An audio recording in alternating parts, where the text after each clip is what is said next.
Албетте, бул 10 кыраат илими доордон доорго бизге чейин мутаватир деңгээлде келип жеткен. Мутаватир дегени бул ар бир доордо, ар бир заманда ушунчалык көп адам аны риваят кылып үйрөнгөн, аларды жалганга чыгаруу мүмкүн эмес болгон. Мына бүгүнкү биздин доордо дагы 10 кыраатты үйрөнгөн адамдардын саны өтө көп.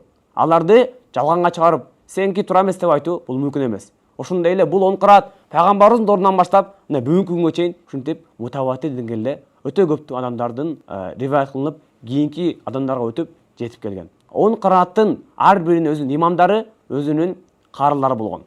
Мисалы, эң биринчи кыраат бул имам Нафи рахматуллахи алейхинин кырааты. Бул кары пайгамбарыбыздын нурду Мадина шаарынан болгон.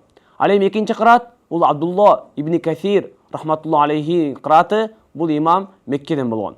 Үчүнчү кыраат бул имам Абу Амр аль-Басри Басра шаарынан болгон. Төртүнчү кыраат бул имам Ибн Амир аш-Шами Шамдан болгон.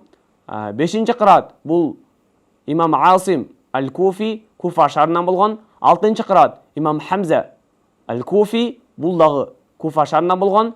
Ал эми жетинчи кыраат имам Кисаи, бул дагы Куфа шаарынан болгон. Ал эми сегизинчи кыраат имам Абу Джафар рахматуллахи алейхи кырааты, бул дагы Мадина шаарынан болгон. Ал эми 9-нчы кыраат имам Якуб Хадрами Басрадан болгон. Ал эми эң акыркы 10-нчы кыраат имам Халафул Ашир, бул дагы Куфа шаарынан болгон. Байкасаңыздар, Куфа шаарынан 4 имамдын аты айтылды. Анткени Куфа шаары бул ошол учурда өтө көптөгөн сахабалардын жана табииндердин жашаган жери болгондуктан ал жерден өтө көптөгөн карылар чыккан. Ошондуктан 10 кырааттын ичинде дагы 4 имам бул Куфа шаарынан болгон. Ушул 10 кыраат туурасында имам Ибн Жазар рахматуллахи алейхи айтат: "Ва хаза ал-кисм мин ал-кыраат яджибу аля ал-муслим и'тиқад кур'аниятихи." Ушул бөлүктөгү кырааттарды тагыраак айтканда 10 кыраат мутаватир өтө бекем чын жери менен риваят кылынган 10 кырааттын бардыгына Аллахка жана пайгамбарга кыямат күнүнө иман келтирген ар бир мусулман ушул кырааттардын бардыгын, ушул окулуштардын бардыгын Кур'ан деп ишенүүсү бул милдет болот, важип болот дейт. Ва аннаху муназзалу мин Аллах, ушул окулуштардын ар бири Аллах тараптан түшүрүлгөн деп ишенүүсү керек дейт. Ва жухуду харфин минху ясталзимул куфра. Ал эми кимде ким ушул кырааттардын ичинен бир эле окулушту жок бул ката деп айтса, Аллах сактасын, анда ал адам имансыз болуп калат. 10 кыраат десе, бул бардыгы 10 кырааттын ичинде ар биринде 30 пара бар.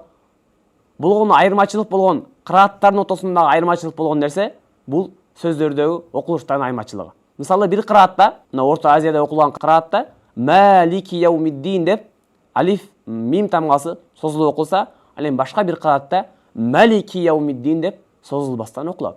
Экөө тең туура, экөө тең Аллах тараптан түшүрүлгөн деп ишенебиз. Мына 10 кырааттын ичинде ушул сыяктуу айырмачылыктар болуп турат. Бүгүнкү күндө Орто Азияда жана дүйнөнүн көпчүлүк бөлүгүндө окулган кыраат бул имам Асимдин 5-чи кырааттын ээси имам Асимдин кырааты ааламда эң көп окулат. Анын ичинен дагы Хафс риваяты ааламда эң көп таралган. Аллах Таала баарыбызга мына ушул 10 кыраатты үйрөнүп жана башкаларга жеткирүүгө мүмкүнчүлүк берсин.